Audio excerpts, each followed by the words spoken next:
ਗਠਬੰਧਨ ਟੁੱਟਣ ਤੋਂ ਬਾਅਦ ਪਹਿਲੀ ਵਾਰ ਅਕਾਲੀ ਦਲ ਦੇ ਕੋਲ ਪਹੁੰਚੀ ਹੈ ਭਾਰਤੀ ਜਨਤਾ ਪਾਰਟੀ। ਐਨਡੀਏ ਦੇ ਰਾਸ਼ਟਰਪਤੀ ਉਮੀਦਵਾਰ ਦ੍ਰੋਪਦੀ ਮਰਮੂ ਦੇ ਲਈ ਮੰਗਿਆ ਸਾਥ। ਬੀਜੇਪੀ ਪ੍ਰਧਾਨ ਜੇਪੀ ਨੱਡਾ ਨੇ ਅਕਾਲੀ ਦਲ ਪ੍ਰਧਾਨ ਸੁਖਬੀਰ ਬਾਦਲ ਤੱਕ ਕੀਤੀ ਪਹੁੰਚ। ਅਕਾਲੀ ਆਗੂਆਂ ਦੇ ਨਾਲ ਸੋਚ ਵਿਚਾਰ ਕਰਕੇ ਜਵਾਬ ਦੇਵੇਗਾ ਅਕਾਲੀ ਦਲ। ਜਾਣਕਾਰੀ ਅਨੁਸਾਰ ਐਨਡੀਏ ਦੇ ਉਮੀਦਵਾਰ ਦ੍ਰੋਪਦੀ ਮਰਮੂ ਦੇ ਲਈ ਅਕਾਲੀ ਦਲ ਸਹਿਯੋਗ ਦਾ ਕਰੇਗਾ ਐਲਾਨ। ਸਤਿ ਸ਼੍ਰੀ ਅਕਾਲ, ਮੈਂ ਰੌਬਰਿੰਦਰ ਸਿੰਘ ਤੇ ਤੁਸੀਂ ਦੇਖ ਰਹੇ ਹੋ ਔਨ 에ਅਰ। ਰਾਸ਼ਟਰਪਤੀ ਦੀ ਚੋਣ ਆਗਾਮੀ 18 ਜੁਲਾਈ ਨੂੰ ਹੋਣ ਜਾ ਰਹੀ ਹੈ, ਜਿਸ ਤੋਂ ਬਾਅਦ ਸਾਡੇ ਦੇਸ਼ ਨੂੰ ਅਗਲਾ ਰਾਸ਼ਟਰਪਤੀ ਮਿਲ ਜਾਵੇਗਾ, ਜਿਸ ਦੇ ਲਈ ਐਨਡੀਏ ਦੀ ਜੇਕਰ ਗੱਲ ਕਰੀਏ ਤਾਂ ਐਨਡੀਏ ਨੇ ਦ੍ਰੋਪਦੀ ਮਰਮੂ ਨੂੰ ਆਪਣਾ ਉਮੀਦਵਾਰ ਬਣਾਇਆ। ਉਧਰ ਯੂਪੀਏ ਦੇ ਵੱਲੋਂ ਯਸ਼ਵੰਤ ਸਿਨਹਾ, ਜੋ ਕਿ ਸਾਬਕਾ ਕੇਂਦਰੀ ਮੰਤਰੀ ਵੀ ਰਹੇ ਨੇ, ਨੂੰ ਯੂਪੀਏ ਦਾ ਉਮੀਦਵਾਰ ਐਲਾਨ ਦਿੱਤਾ ਹੈ। ਹੁਣ ਦੋਨਾਂ ਪਾਰਟੀਆਂ ਦੇ ਵਿਚਕਾਰ ਰਾਸ਼ਟਰਪਤੀ ਚੋਣ ਦੇ ਲਈ ਲਗਾਤਾਰ ਪ੍ਰਚਾਰ ਤੇ ਸਹਿਯੋਗ ਮੰਗਣ ਦੀ ਪ੍ਰਕਿਰਿਆ ਸ਼ੁਰੂ ਕੀਤੀ ਜਾ ਰਹੀ ਹੈ ਤੇ ਇਸੇ ਤਹਿਤ ਹੁਣ ਰਿਸ਼ਤਾ ਟੁੱਟਣ ਤੋਂ ਬਾਅਦ, ਯਾਨੀ ਕਿ ਅਕਾਲੀ ਦਲ ਤੇ ਬੀਜੇਪੀ ਦਾ ਗਠਬੰਧਨ ਟੁੱਟਣ ਤੋਂ ਬਾਅਦ ਭਾਜਪਾ ਪਹਿਲੀ ਵਾਰ ਹੈ ਕਿ ਜਿਸ ਨੇ ਅਕਾਲੀ ਦਲ ਤੱਕ ਪਹੁੰਚ ਕੀਤੀ ਹੈ। ਭਾਜਪਾ ਨੇ ਅਕਾਲੀ ਦਲ ਦੇ ਪ੍ਰਧਾਨ ਸੁਖਬੀਰ ਬਾਦਲ ਤੱਕ ਪਹੁੰਚ ਕਰਕੇ ਐਨਡੀਏ ਦੀ ਉਮੀਦਵਾਰ ਦ੍ਰੋਪਦੀ ਮਰਮੂ ਦੇ ਲਈ ਪਾਰਟੀ ਤੋਂ ਸਾਥ ਦੀ ਮੰਗ ਕੀਤੀ ਹੈ। ਜਾਣਕਾਰੀ ਇਹ ਆ ਰਹੀ ਹੈ ਕਿ ਖੁਦ ਬੀਜੇਪੀ ਪ੍ਰਧਾਨ ਜੇਪੀ ਨੱਡਾ ਦੇ ਵੱਲੋਂ ਅਕਾਲੀ ਦਲ ਦੇ ਪ੍ਰਧਾਨ ਸੁਖਬੀਰ ਸਿੰਘ ਬਾਦਲ ਦੇ ਨਾਲ ਸੰਪਰਕ ਕੀਤਾ ਗਿਆ ਤੇ ਉਧਰ ਅਕਾਲੀ ਦਲ ਦਾ ਆਖਣਾ ਹੈ ਕਿ ਅਕਾਲੀ ਲੀਡਰਾਂ ਦੇ ਨਾਲ ਇਸ ਬਾਰੇ ਸੋਚ ਵਿਚਾਰ ਕਰਕੇ ਭਾਜਪਾ ਨੂੰ ਜਵਾਬ ਦਿੱਤਾ ਜਾਵੇਗਾ। ਜਾਣਕਾਰੀ ਇਹ ਵੀ ਮਿਲ ਰਹੀ ਹੈ ਕਿ ਅਕਾਲੀ ਦਲ ਜਲਦੀ ਹੀ ਐਲਾਨ ਕਰ ਸਕਦਾ ਹੈ ਕਿ ਉਹ ਵੀ ਐਨਡੀਏ ਦੀ ਰਾਸ਼ਟਰਪਤੀ ਉਮੀਦਵਾਰ ਦ੍ਰੋਪਦੀ ਮਰਮੂ ਦੇ ਸਹਿਯੋਗ ਦੇ ਵਿੱਚ ਉਤਰ ਆਵੇਗਾ। ਇਸ ਤੋਂ ਪਹਿਲਾਂ ਦੱਸ ਦਈਏ ਕਿ ਬੀਐਸਪੀ, ਜਿਨ੍ਹਾਂ ਦਾ ਕਿ ਅਕਾਲੀ ਦਲ ਦੇ ਨਾਲ ਪੰਜਾਬ ਦੇ ਵਿੱਚ ਗੱਠਜੋੜ ਸੀ, 2022 ਦੀਆਂ ਚੋਣਾਂ ਅਕਾਲੀ ਦਲ ਤੇ ਬੀਐਸਪੀ ਨੇ ਇਕੱਠੇ ਹੋ ਕੇ ਲੜੀਆਂ ਪਰ ਜਿੱਤ ਹਾਸਲ ਨਾ ਕਰ ਸਕੇ। ਬੀਐਸਪੀ ਦੀ ਸੁਪਰੀਮੋ ਮਾਇਆਵਤੀ ਨੇ ਵੀ ਐਨਡੀਏ ਦੀ ਰਾਸ਼ਟਰਪਤੀ ਉਮੀਦਵਾਰ ਦ੍ਰੋਪਦੀ ਮਰਮੂ ਦੇ ਸਮਰਥਨ ਦਾ ਐਲਾਨ ਕਰ ਦਿੱਤਾ ਹੈ। ਇਸ ਤੋਂ ਇਲਾਵਾ ਝਾਰਖੰਡ ਦੇ ਮੁੱਖ ਮੰਤਰੀ ਹੇਮੰਤ ਸੋਰੇਨ ਦੇ ਵੱਲੋਂ ਵੀ ਦ੍ਰੋਪਦੀ ਮਰਮੂ ਦੇ ਲਈ ਸਹਿਯੋਗ ਤੇ ਸਮਰਥਨ ਦਾ ਐਲਾਨ ਪਹਿਲਾਂ ਤੋਂ ਹੀ ਕੀਤਾ ਜਾ ਚੁੱਕਿਆ, ਜਿਸ ਤੋਂ ਬਾਅਦ ਮੰਨਿਆ ਜਾ ਰਿਹਾ ਕਿ ਐਨਡੀਏ ਦੀ ਉਮੀਦਵਾਰ ਦ੍ਰੋਪਦੀ ਮਰਮੂ ਦਾ ਜਿਹੜਾ ਪਲੜਾ ਉਹ ਕਾਫੀ ਭਾਰੀ ਲੱਗ ਰਿਹਾ ਹੈ। ਦੇਖਿਆ ਜਾਵੇ ਤਾਂ ਕੇਂਦਰ ਸਰਕਾਰ ਦੇ ਵੱਲੋਂ ਬਣਾਏ ਗਏ ਖੇਤੀ ਕਾਨੂੰਨਾਂ ਦਾ ਜਦੋਂ ਹੀ ਪੰਜਾਬ ਦੇ ਵਿੱਚ ਵਿਰੋਧ ਹੋਇਆ ਤਾਂ ਉਸ ਤੋਂ ਬਾਅਦ ਪੰਜਾਬੀਆਂ ਤੇ ਖਾਸ ਕਰਕੇ ਕਿਸਾਨਾਂ ਦੇ ਵੱਲੋਂ ਅਕਾਲੀ ਦਲ ਤੇ ਦਬਾਅ ਬਣਾਇਆ ਗਿਆ ਸੀ ਕਿ ਭਾਜਪਾ ਦਾ ਸਾਥ ਛੱਡ ਦਿੱਤਾ ਜਾਵੇ।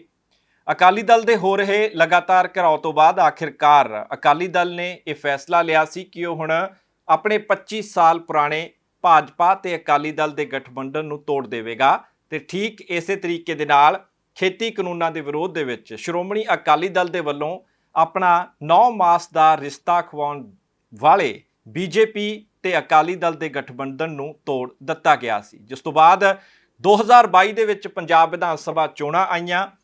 ਅਕਾਲੀ ਦਲ ਨੇ ਬੀਐਸਪੀ ਦੇ ਨਾਲ ਮਿਲ ਕੇ ਚੋਣਾਂ ਲੜੀਆਂ ਤਾਂ ਬੀਜੇਪੀ ਨੇ ਇਕੱਲਿਆਂ ਇਹ ਚੋਣਾਂ ਲੜੀਆਂ, ਪਰ ਜਦੋਂ ਦੀਆਂ ਇਹ ਦੋਨੋਂ ਪਾਰਟੀਆਂ ਪੰਜਾਬ ਦੇ ਵਿੱਚ ਵੱਖ-ਵੱਖ ਹੋਈਆਂ ਨੇ ਉਸ ਦਾ ਨਤੀਜਾ ਕਿ 2022 ਦੇ ਵਿੱਚ ਦੋਨਾਂ ਪਾਰਟੀਆਂ ਨੂੰ ਵੱਡੀ ਹਾਰ ਦਾ ਸਾਹਮਣਾ ਕਰਨਾ ਪਿਆ।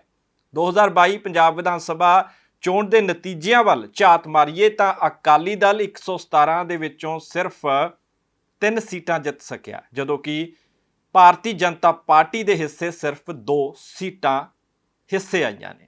ਕੁੱਲ ਮਿਲਾ ਕੇ ਦੋਨਾਂ ਦਾ ਜੇਕਰ ਦੇਖਿਆ ਜਾਵੇ ਤਾਂ ਦੋਨਾਂ ਦੇ ਕੁੱਲ 5 ਐਮਐਲਏ ਇਸ ਵੇਲੇ ਵਿਧਾਨ ਸਭਾ ਦੇ ਵਿੱਚ ਨੇ, ਜੋ ਕਿ ਗਿਣਤੀ ਬੇਹੱਦ ਘੱਟ ਹੈ। ਹੁਣ ਬੀਜੇਪੀ ਦੇ ਵੱਲੋਂ ਆਪਣੀ ਰਾਸ਼ਟਰਪਤੀ ਦੀ ਉਮੀਦਵਾਰ ਦ੍ਰੋਪਦੀ ਮਰਮੂ ਦੇ ਲਈ ਅਕਾਲੀ ਦਲ ਤੋਂ ਸਹਿਯੋਗ ਦੀ ਮੰਗ ਕੀਤੀ ਗਈ ਹੈ। ਦਰਅਸਲ ਬੀਜੇਪੀ ਚਾਹੁੰਦੀ ਹੈ ਕਿ ਅਕਾਲੀ ਦਲ ਵੀ ਐਨਡੀਏ ਦੀ ਰਾਸ਼ਟਰਪਤੀ ਉਮੀਦਵਾਰ ਦ੍ਰੋਪਦੀ ਮਰਮੂ ਦਾ ਸਹਿਯੋਗ ਕਰੇ ਤੇ ਦ੍ਰੋਪਦੀ ਮਰਮੂ ਦੇ ਹੱਕ ਦੇ ਵਿੱਚ ਆਪਣੀਆਂ ਵੋਟਾਂ ਭੁਗਤਾਵੇ।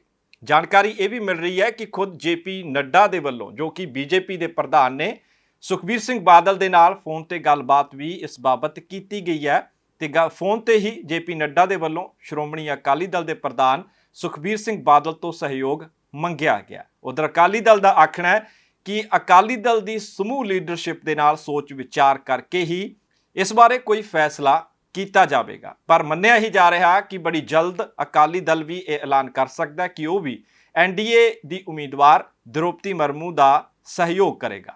ਹੁਣ ਗੱਲ ਕਰ ਲੈਂਦੇ ਹਾਂ ਕਿ ਦ੍ਰੋਪਦੀ ਮੁਰਮੂ ਵਰਸਸ ਯੂਪੀਏ ਦੇ ਉਮੀਦਵਾਰ ਯਸ਼ਵੰਤ ਸਿਨਹਾ ਆਖਿਰ ਕੌਣ ਨੇ। ਦ੍ਰੋਪਦੀ ਮੁਰਮੂ ਦੀ ਜਿਹੜੀ ਚਰਚਾ ਉਹ ਇੰਨੀ ਜ਼ਿਆਦਾ ਹੈ ਕਿ ਇਸ ਵੇਲੇ ਲਗਭਗ ਇਹ ਮੰਨਿਆ ਜਾ ਰਿਹਾ ਕਿ ਦ੍ਰੋਪਦੀ ਮੁਰਮੂ ਹੀ ਦੇਸ਼ ਦੇ ਅਗਲੇ ਰਾਸ਼ਟਰਪਤੀ ਚੁਣੇ ਜਾਣਗੇ, ਕਿਉਂਕਿ ਵੱਡੀ ਗਿਣਤੀ ਦੇ ਵਿੱਚ ਬਹੁਮਤ ਭਾਰਤੀ ਜਨਤਾ ਪਾਰਟੀ ਦੇ ਕੋਲ ਹੈ ਤੇ ਇੱਥੋਂ ਤੱਕ ਕਿ ਵਿਰੋਧੀ ਪਾਰਟੀਆਂ ਦੇ ਵੱਲੋਂ ਵੀ ਦ੍ਰੋਪਦੀ ਮੁਰਮੂ ਦਾ ਸਮਰਥਨ ਕੀਤਾ ਜਾ ਰਿਹਾ ਹੈ। ਦ੍ਰੋਪਦੀ ਮੁਰਮੂ ਬਾਰੇ ਦੱਸ ਚੱਲੀਏ ਕਿ ਦ੍ਰੋਪਦੀ ਮੁਰਮੂ ਉੜੀਸਾ ਦੇ ਵਿੱਚ ਆਦੀਵਾਸੀ ਆਗੂ ਨੇ ਜੋ ਕਿ ਭਾਰਤੀ ਜਨਤਾ ਪਾਰਟੀ ਦੇ ਨਾਲ ਸੰਬੰਧ ਰੱਖਦੇ ਨੇ।